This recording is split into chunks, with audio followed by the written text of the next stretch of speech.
नब्ज़ पे आप हाथ रखेंगे तो नब्ज़ में आपकी नब्ज़ बिल्कुल हड्डी के साथ जाके लगी होगी, आपको फील ही नहीं होगा कि आपकी पल्स चल रही है कि नहीं चल रही, और आपका ब्लड प्रेशर लो होगा, लेकिन बॉडी आपकी बड़ी मोटी ओबीस होगी, खून की शदीद कमी होगी आपके अंदर।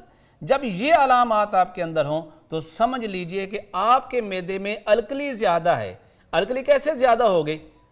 आमतौर पर आप गर्मी का मौसम आ गया तो हमने क्या किया, शरबत पी लिया, फिर लस्सी पी ली, फिर फालूदा खा लिया, फिर कोल्ड ड्रिंक्स वगैरह ले लिए, तरबूज खा लिया, और हमने इतनी ज़्यादा अल्कलाइन चीज़ें खा ली कि हमारे मैदे के अंदर जो म्यूकोजल मेम्ब्रेन है, जिसका काम है कि अल्कली पैदा करना, म्यूकस पैदा करना, गाढ़ी रतूबत पैदा करना, वो ओवर हो गई। और एज अ रिजल्ट क्या हुआ कि हमारा HCl जो हमारे स्टमक ने प्रोड्यूस करना था वो बिल्कुल डाउन चला गया। अब ग़िज़ा हजम ही नहीं हो रही। अब कभी ऐसी कैफियत आ जाए आपके साथ तो फिर देखिएगा, पहले तशखीस कर लीजिए।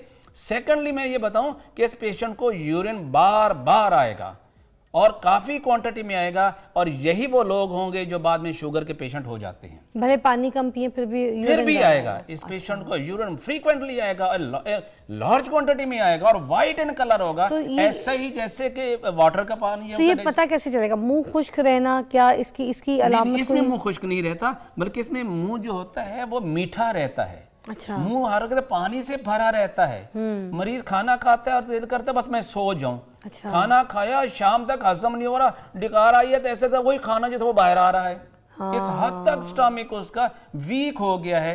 जब ऐसी कैफियत हो तो इसके हाथ में हमने क्या करना है, हमने स्टमक की एसिडिटी को बढ़ा देना है, हमने HCl को प्रोड्यूस करना है, और HCl को प्रोड्यूस यानी तुर्शी को प्रोड्यूस करने के लिए तुर चीजें हमें चाहिए होती है। अच्छा। और तुर चीजों में सबसे बेहतरीन जो हमारे पास चीज है वो हमारे पास है ये है अनारदाना।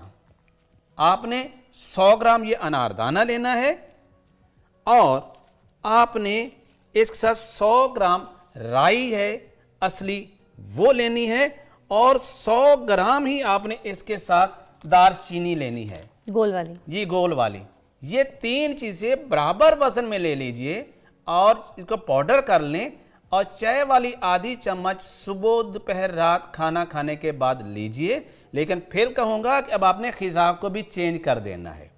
अब आपने पानी ज्यादा नहीं लेना, लस्सी है ज्यादा नहीं लेना, क्योंकि आपको तो ऑलरेडी डाइजेस्ट ही कुछ नहीं हो रहा। नॉर्मल आप दिन में 3 से 4 गिलास ले लीजिए, बस काफी। लेकिन लस्सी नहीं लेनी, तरबूज नहीं खाना, आपने खरबूजा नहीं खाना, आपने सर्दा गर्मा नहीं खाना, आपने ठंडा पानी नहीं इस्तेमाल करना, बल्कि ये इस्तेमाल करना है। अच्छा। इसके साथ ये मजीद ये है, अगर आप करना चाहें तो मैं ये कहूँगा कि आपने लौंग, दारचीनी और ये जलवत्री, ये इन 3 चीज़ों का कहवा बना के अगर आप लेते हैं तो फौरी तौर पर आपके जो है मैदा जो है वो ताकतवर हो जाएगा, HCl प्रॉपर प्रोड्यूस होना शुरू हो जाएगा, और इस तरीके से आपके जो बलगम में खिलते बलगम जो बढ़ गई थी, रतूबात की जो ज्यादती हो रही थी, वो आपकी ठीक हो जाएगी, और आपका वेट जो बढ़ता जा रहा था वैसे ऐसा श्रिंक हो जाएगा। सर ये वो वाली दालचीनी है जिसको आपने कहा था कि अगर जिस्म में दर्द हो तो उसको उबाल के पीना। उस वक्त होगा जब बलगम की ज्यादती होगी।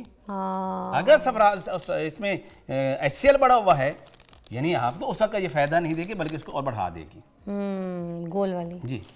जैसे ये मैंने ये लौंग 3 चीजें बराबर वजन में लीजिए, और चाय वाली आधी चम्मच का कहवा बनाइए और उसको पी लीजिए। ठीक है। अच्छा, अब दूसरी जो अलामत होती है, दूसरा ये है कि जब मैदे के अंदर जैसे बताया HCl पर हाजमा करे, लेकिन अगर हमने बहुत सारी चटपटी चीजें खा ली, फास्ट फूड हमने ले लिया, सुबह अंडे फ्राई करके खाने शुरू कर दिए, गोश्त भून के खाना शुरू कर दिया, चने करारे खाने शुरू कर दिए, अचार वगैरह खाने शुरू कर दिए, तो नतीजा क्या होगा, तुर्शी बहुत बढ़ गई। सर रुक जाए, अब ये खाने शुरू कर दिए, खाने तो दें, थोड़ी सी ब्रेक ले लें, मजा आ रहा है, अचार अच्छा है। Welcome back, watching morning with Fiza. ये हकीम इसहाक साहब हमारे पास मौजूद है और हमें मैदे के हिसाब से बता रहे हैं कि कौन कौन से सिम्टम्स जो हैं उनके लिए कौन कौन सी ट्रीटमेंट होती है। तो यहाँ पे रेमेडीज बता रहे हैं, एक बता चुके हैं, हम दूसरी जो आप बता रहे थे वो किस हिसाब की? जब आपके मैदे में तेजाबियत बढ़ जाएगी तो नतीजा क्या, आप नब्ज़ सबसे पहले देखेंगे क्या होगा, नब्ज़ आप देखेंगे, नब्ज़ हवा से भरी होगी, आप हाथ रखेंगे तो नब्ज़ बाउंड करेगी आपकी उंगली को और बड़ी पावरफुल होगी, चारों उंगलियां तक आएगी और ताकतवर होगी, पेट में हवा भरेगी اور نکلنے کا نام نہیں لے گی. دل کرے گا کسی طرح ہوا خارج ہو جائے, ڈکار آ جائے, کسی وجہ سے ڈسچارج ہو جائے, نہیں ہوگی. اور پیٹ ہوا کی طرح ڈھول بم کی طرح بھر جائے گا. زبان میں کیا ہوگا, درمیان سے وائٹ ہوگی, کناروں سے بالکل جو ہے ریڈ کلر کی ہوگی. آنکھیں دیکھیں گے اس پیشنٹ کی تو آپ کو بالکل اس میں جب دھندلا سا یعنی مٹیالی سی آنکھیں ہوں گی, شفاف نہیں ہوں گی. مزید جب آپ دیکھ اس کے منہ کا ذائقہ پوچھیں گے, وہ کہیں گے میرا منہ کا ذائقہ ترش رہتا ہے, کھٹا رہتا ہے. اور ایسے مریض کا جو ہے وہ ان میں تیزابیت بڑھ گئی ہوتی ہے, ان میں HCl بڑھ گیا ہوتا ہے, اس کے اندر کیلشیم بڑھ گیا ہوتا ہے, اس میں خون کا لیول, خون کی نالیاں تنگ ہو رہی ہوتی ہیں. یہی مریض بعد میں چل کے پراپر علاج نہ کریں تو یہ پیشنٹ ہارٹ کے پیشنٹ ہو جاتے ہیں. یہ پیشنٹ جو ہے بعد اتنی ان کے اندر قبض ہو جاتی ہے کہ یہ لوگ چل کے آگے بواسیر کے پیشنٹ ہو جاتے ہیں. اس لیے اس کے لیے کیا کرنا ہے, جب آپ کے جسم میں ٹھنڈک بڑھ جائے, سردی اور خشکی بڑھ جائے, تیزابیت بڑھ جائے, تو خدا را ایسا نہ کیجئے کہ ٹھنڈے دودھ پینا شروع کر دیں, لو جی جلن ختم ہوگی, تیزابیت ختم ہوگی. نہیں, یہاں حرارت چاہیے, آپ کی باڈی کو حرارت چاہیے. آپ کے باڈی کے اندر تھوڑا سا سر وہ دودھ سوڈا پی سکتے ہیں؟ نہیں پئیں گے, اس سے وقتی طور پہ آپ کی ایسیڈیٹی ڈاؤن ہوئی, بٹ آپ کے سٹامک ڈسٹرب ہو جائے گا. اب حرارت پیدا کر دیں معدے کے اندر تو یہ سارے سمٹم کلیئر ہو جائیں گے. اور ایک ایسا نسخہ جو میں 35 سال سے یوز کرواتا ہوں اور منوں کے حساب سے استعمال کروایا, ہاضمے کا بہترین نسخہ ہے. وہ کیا ہے؟ اور وہ اس کے اجزاء میں آپ کو بتاتا ہوں. یہ اجزاء برابر وزن میں لینے ہیں. آپ نے لینا ہے پودینہ خشک ملے گا پنساری سے. دوسرا آپ نے لینا ہے ریوند خطائی. ریوند خطائی یہ بھی جڑی بوٹی ہوتی ہے. دوسری یہ لینی ہے. تیسری آپ نے لینا ہے سنڈ لینا ہے, یہ خشک ادرک ہوتا ہے. چوتھی چیز آپ نے لینی ہے یہ گندک آملہ سار. یہ وہ گندک ہے جو ایڈیبل ہے, جو کھائی جا سکتی ہے, اس کا کوئی سائیڈ ایفیکٹ نہیں ہے. اور ان لوگوں کے لیے خاص طور بہتر ہے جن کے معدے میں ایسیڈیٹی ہے, جن کا بلڈ کا pH لیول لو چلا گیا ہے. اس کے بعد آپ نے اس میں یہ چکھ سکتے ہیں؟ نہیں, یہ نہیں چکھیں گے آپ. نہیں, آپ کھا سکتے ہیں, بٹ اس کا ٹیسٹ کچھ نہیں ہے, یہ ٹیسٹ لیس ہے. دیکھو نا, پہلی مرتبہ زندگی میں دیکھیے یلو کلر کی گندک آملہ سا. پھر آپ نے اس میں ڈالنا ہے نمک, سوڈیم کلورائڈ. یہ آپ نے لینا ہے, یہ ہمارا جو کھوڑا نمک ہے, یہ لاہوری نمک ہے, وہی لینا ہے آپ نے.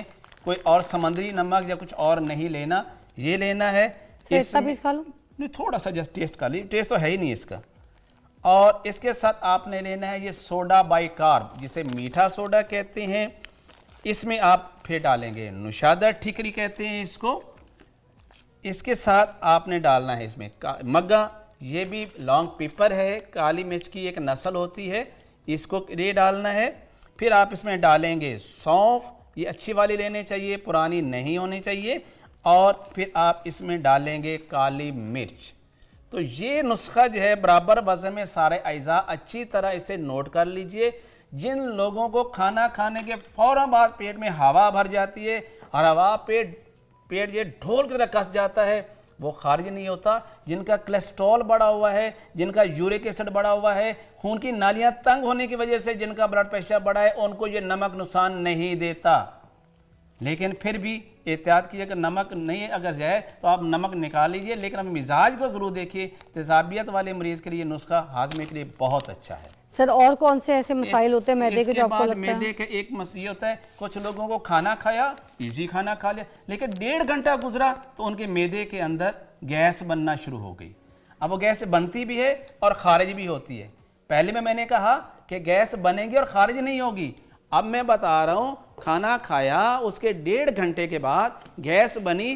اب وہ گیس بن بھی رہی ہے, ڈکار بھی آ رہا ہے, ویسے بھی پاس ہو رہی ہے, لیکن ختم نہیں ہوتی, بنتی چلی جاتی ہے. خارج اور مریض کسی محفل میں نہیں بیٹھ سکتا. تو اس کا مطلب ہے اس کے معدے کے اندر گرمی کی زیادتی ہو گئی ہے. پہلے میں نے بتایا رطوبت کی زیادتی, پھر میں نے بتایا یہاں پر خشکی اور تیزابیت کی زیادتی, اور تیسرا بتا رہا ہوں کہ جب آپ کے معدے کے اندر حرارت کی زیادتی, صفرا کی زیادتی, گرمی خشکی بڑھ جاتی ہے, تو پھر آپ نے کون سا نسخہ لینا ہے. اس مریض کا بلڈ پریشر ہمیشہ زیادہ ہوتا ہے.